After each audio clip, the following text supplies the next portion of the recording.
Young farmer finds a millionaire bride clinging to a tree on a cliff's edge. What he does next is unbelievable. Wind howled through Nerja's pines, waves crashing below as daylight faded. Alejandro, or Ale, tightened his horse's saddle, patting its neck. "Easy, amigo," he grinned. Stars twinkled over Hacienda La Luna, his coastal ranch. Peaceful. Until a scream tore through the night, a woman's scream, sharp, desperate, close. Ayuda, help! Ale froze, dropped his brush, and sprinted, boots pounding the earth. The scream echoed from Balcón de Europa's cliffs, a deadly drop where trees thinned. His heart raced. "Hola!" he yelled. "Where are you?" A sob answered, branches creaking. His flashlight sliced the dark, finding her. A woman hung over the abyss, gripping a thin branch on the cliff face. Her white dress, torn and bloody, shimmered faintly. Her fingers clutched tight, knuckles white. Her legs dangled. Her hair was a mess, her face pure fear. "Please, don't let me fall," she gasped. "They tried to kill me." Ali knelt at the edge, the branch bending. "I see you, Carino," he said calmly. "You're okay. Hold on." Inside, panic surged. No time for help. She was slipping. He grabbed his rope, always handy for ranch work, tied it to a root, looped it around his waist, and eased down the cliff, boots braced. "Trust me," he said. "Stay still." "I'm slipping," she cried. "I can't." "You can," he said firmly. "Just a bit longer." Bark scraped his arms. Pebbles fell into the sea. "Close now," he reached out. "I'm Ale," he smiled. "Got you." Her eyes met his, terrified. "I'm Isabella. Isa. They wanted me gone." The branch cracked. "Now, Isa!" Ale shouted. She lunged. He caught her wrist. Her weight yanked the rope, but he held tight, teeth gritted. He pulled her up inch by inch. The root groaned, rope slipping slightly. "Almost there," he grunted. "Don't look down." "Too late," she whispered, tears on her dirty face. With one last tug, she reached the top, collapsing. The branch snapped, crashing into the waves, loud like a gunshot. Ale climbed up, chest heaving, blood dripping from his arm. He didn't care. Isa curled up, shaking, sobbing. He knelt, hand gentle on her shoulder. "It's over," he said softly. "You're safe, Carino." Isa looked up, eyes hollow. She hugged him, crying into his chest. "They wanted me dead," she whispered. Ale held her, scanning the tree line. Her fight wasn't over, but tonight, she was alive. He'd make sure she stayed that way. Ale guided Isa through Nerja's moonlit woods, hand light at her back, ready if she stumbled. Her breaths shook, bare feet, shoes lost, crunched twigs. Her wedding dress dragged, heavy with dirt and fear. She tripped. Ale steadied her, joking. "My horse walks better, Isa."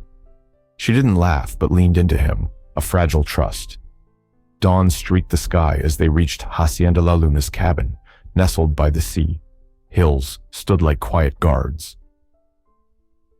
Ale opened the door, flipping a switch. A lamp glowed, warming pine walls. The cabin smelled of cedar, coffee, sea air. "Here," he said, handing her a thick blanket. "You're safe." Isa sat, pulling the blanket tight, eyes darting to windows. "Ah." She flinched as the floor creaked. Her breaths were short, lips silent.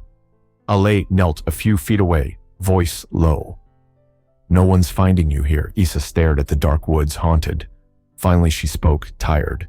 "You don't get it. They're looking." "Who?" Ale asked. She swallowed. "I'm Isabella Vargas. My dad runs Vargas Capital, Spain's biggest bank. I'm his heir." Ale's brows rose but stayed quiet. "They set me up with Rafael Cortez," she said flatly. "Powerful, dangerous, charming when he wants, but cold." She hugged the blanket. "I didn't want the marriage. I begged my parents. To them, I was a deal to seal empires." Her voice dropped. "Rafael didn't want me, just the Vargas name. Power." She shook. So I ran, the night before the wedding. My driver helped me escape. We drove through Nerha's hills. I thought I was free. Her eyes widened. Raphael's men found us, ruthless pros. They chased us. My driver, I heard him scream. I ran to the cliff, slipped, grabbed that branch. They didn't help, she whispered. They pushed me. Silence fell, heavy. Issa broke, sobbing into her hands. Alay slid closer, not touching, just there. They failed, he said gently. You're here. She nodded, teary. How'd you find me? Oh, doesn't matter, Alay said. You're alive, not alone. Issa looked at him, eyes steady. You don't know me, he grinned. Don't need to. You didn't deserve this. You deserve to heal. They sat quietly, sun rising, waves crashing softly. The wood stirred. Issa's breaths slowed, eyes calmer. Darkness lingered, but light was coming. Days passed slowly at Hacienda La Luna.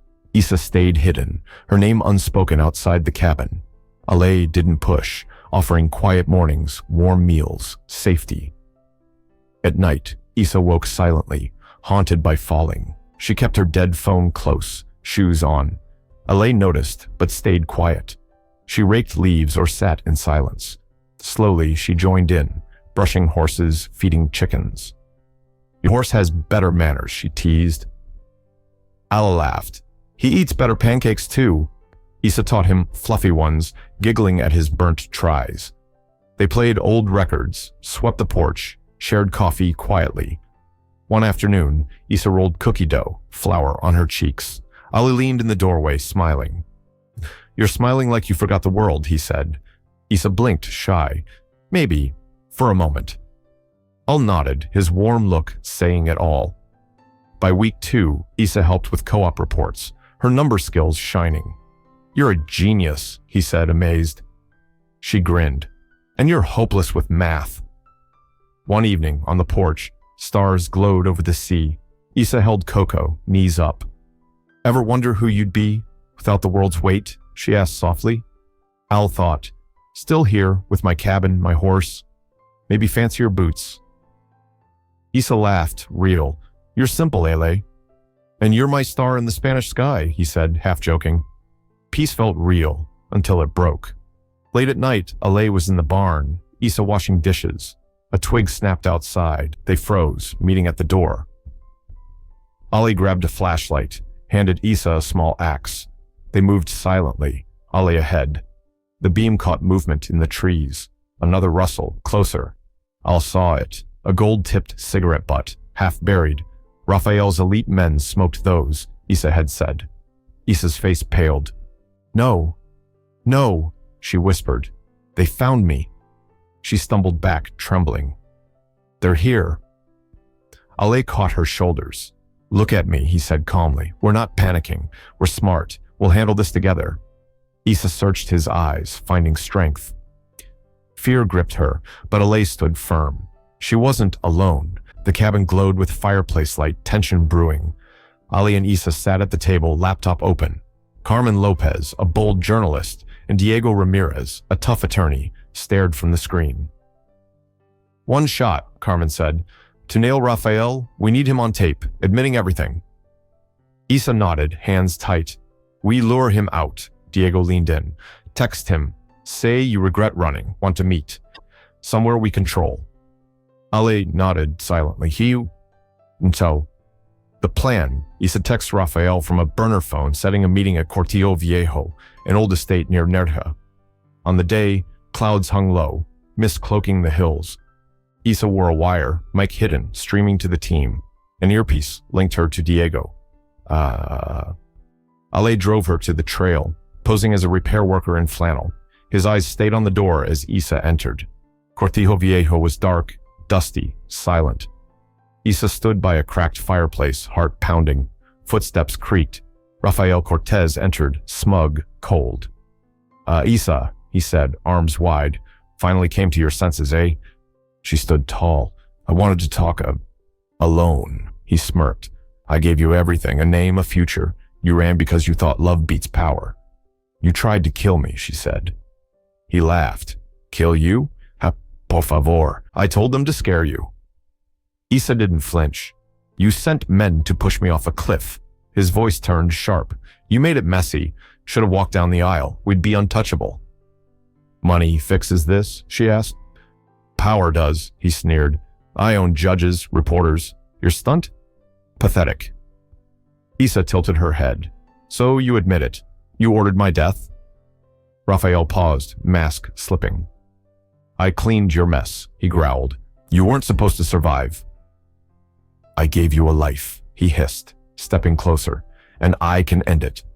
Ale burst in, fists clenched. Back off, Raphael spun, sneering. The cowboy? Que ridiculo. He grabbed Issa's arm, bruising her. She yelped, sirens blared. Police stormed in. Shima. Freeze, they shouted. Raphael let go, panicking. Diego rushed in, holding the recorder. We got it all, he said. Raphael's eyes widened. As they cuffed him, Issa fell into Ale's arms, shaking, not from fear, but freedom. You did it, Ale whispered. No, she said, steady. We did. Raphael's arrest shook the world. Headlines screamed. Rafael Cortez, mogul or monster. News looped his cuffed walk from court, cameras flashing. Social media exploded, hashtags trending. His polished image crumbled. Nah. Issa's anonymous story sparked a movement. Women, assistants, ex-partners, interns shared tales of Raphael's control, threats, silence. Whispers became a roar. Women realized they weren't alone. Issa, faceless, became a symbol of saying no, of rising. The Vargas family apologized on TV, stiff and scripted, for enabling Raphael. Issa watched from Ale's couch, then turned it off. That was done. With a new legal name and trial set, she tossed her burner phone into the fire, smiling as it burned. Back at Hacienda La Luna, no reporters lurked, just Ale's truck, horses nickering. Issa stepped out, breathing Nerjaz's sea air. She exhaled, weight lifting. This wasn't hiding, it was home. Inside, 2 mugs sat on the shelf, her garden journal untouched. Al watched her rediscover their life. She turned, smiling. That evening, on the porch, the sunset glowed orange over the sea. Steam rose from their mugs. Issa watched the breeze, soft like a song. I thought freedom was escape, she said quietly. Ale listened. It's not running, she said, turning to him. It's choosing. Where I live, who I am, who I want. She took his hand. Freedom is choosing you. Ale's fingers curled around hers. You're my breeze on the sea, he said softly. Issa leaned on his shoulder, eyes on the horizon. No more running. She'd chosen her life. In that golden dusk, it began. Morning was crisp, sky endless blue, air pine-scented. Ale stood on the porch, gazing at the cliffs. Issa watched, coffee in hand. Walk, he asked, eyes warm. Lead on, she said, taking his hand, curious. They walked near his woods, leaves crunching. Issa moved without fear, no panic. She hadn't seen these cliffs since that night. Today, she faced them. At the ridge, trees parted. Issa stopped, breathless. The cliff was transformed. A wooden platform stood smooth, with a cedar handrail and wildflowers. A bench faced the sea, hills golden below. You did this? Issa whispered. Ale nodded. Not where it ended. Where it began. Tears filled her eyes. She stepped to the rail, the view endless, waves whispering. No dread, just peace. She turned. Ale stood back, steady. You chose to live here, he said, voice thick. Will you live with me? Issa froze, then smiled, radiant, tears falling from joy. She pulled a braided rope bracelet from her pocket, frayed but strong. This, from the rope you saved me with, she said, stepping close. I kept it. When everything fell, this held. She slipped it on his wrist. I choose life with you. Ale stared, emotions raw. He pulled her into his arms, face in her hair.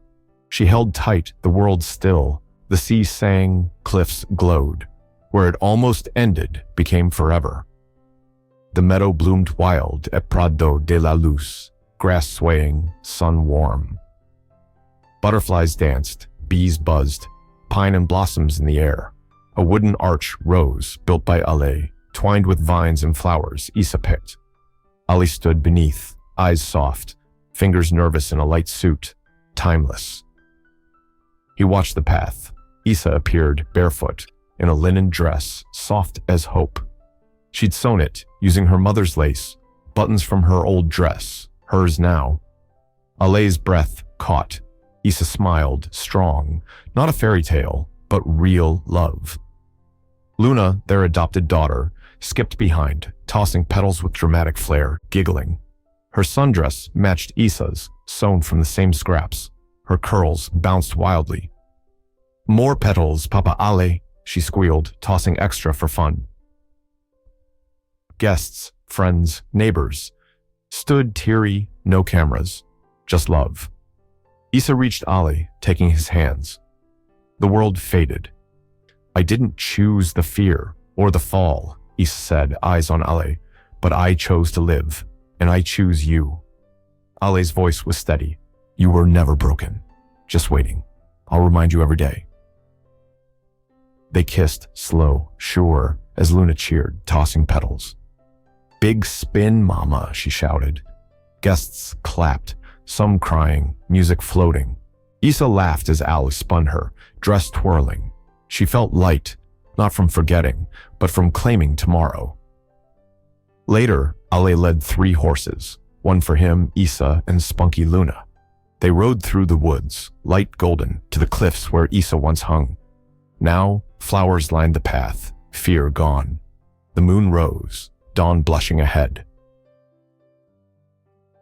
They rode on, 3 hearts, 1 family, through a place of endings, now beginnings. As the sun rose, a new story shone. Not tragedy, but triumph.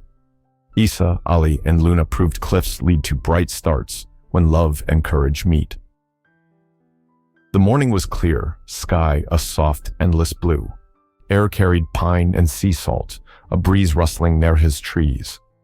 Ali stood on the porch, gazing at the cliffs, when Isa joined him, coffee in hand, smiling. "Another walk?" he asked, eyes twinkling. "Only if you keep up," she teased, slipping her hand into his. They walked the familiar woods, leaves crunching, Luna skipping ahead, humming. Isa's steps were steady, no fear. She hadn't returned to the cliffs since that night, but today felt right. "Ay," Luna pointed. "Look, Mama, flowers." The trees parted, revealing the cliff, Balcón de Europa, where Isa nearly lost everything. Now, it was different. A wooden platform stood sturdy, with a cedar handrail and wildflowers. A bench faced the sea, waves sparkling below. "You made this?" Isa asked, voice soft. Ali nodded, wanted to give it back. Not as the end, but the start. Isa's eyes teared up, stepping onto the platform. The view stretched, golden hills, endless sea, breeze like a friend. She closed her eyes, breathing deep. No dread, only peace. Turning, she saw Ale watching, steady. "This is where you chose life," he said, voice catching. "Will you choose it with me?" Isa's smile bloomed, tears of joy falling. She pulled a rope bracelet from her pocket, frayed but strong. "From the rope you saved me with," she whispered, stepping close. "It held when I fell." She slipped it on his wrist. "I choose you. My heart dances to your flamenco." Ale, speechless, pulled her into his arms, face in her hair. They held tight, waves whispering, cliffs glowing. Luna ran up, giggling. "Group hug," she squealed, wrapping her arms around them. The place of fear was now forever start. Prado de la Luz bloomed wild, grass swaying under the afternoon sun. Butterflies flitted, bees buzzed, pine and blossoms mingling. A wooden arch stood, built by Ali and friends, wrapped in vines and flowers Isa gathered. Ali stood beneath, in a light suit, fingers nervous but eyes warm. He looked timeless, rooted. He watched the path. Issa appeared, barefoot, in a linen dress, soft as hope. She'd sewn it, her mother's lace, buttons from her old dress, now hers. Alay's breath caught. Issa smiled, radiant. Not a fairy tale, but endurance, love. Luna skipped behind, tossing petals with extra drama, giggling. "Petals everywhere, Papa Ale," she shouted, her sundress matching Issa's, curls bouncing wildly. Guests, friends, neighbors, Rose, teary, no reporters, just love. Issa reached Ale, taking his hands. The world faded. "I didn't choose the chains or the fall," she said, eyes locked on his. "I chose to live, and I choose you." Ale's voice was deep. "You were never broken, just waiting. I'll remind you every day." They kissed, slow, certain, as Luna cheered, tossing petals. "Spinner, Papa," she yelled. Guests clapped, some wiping tears, music floating on the breeze. Issa laughed as Ali spun her, dress twirling. She felt weightless, not from forgetting, but claiming the future. Later, as the sun dipped, painting the sky lavender, Ale led 3 horses, one for him, Issa, and Spunky Luna, who clapped excitedly. They rode through the woods, golden light filtering, to the cliffs where Issa once clung. Flowers lined the path, fear gone. The moon rose, dawn blushing ahead. They didn't stop, riding forward. 3 hearts, 1 family. Through an old ending, now a beginning. As the sun rose over Nerhurjan of Narda's sea, a new story glowed, not tragedy, but triumph. Issa, Ale, and Luna proved even the darkest cliffs lead to bright starts, with love, courage, choice. This wasn't just survival, it was reclaiming life, turning pain to purpose, choosing love freely. If this story touched your heart, showed second chances, or proved healing's possible, subscribe to Timelenz Stories. We share true, powerful tales of resilience, love, hope, stories that stir the soul. Thank you for watching. No matter how far you fall, light's always waiting.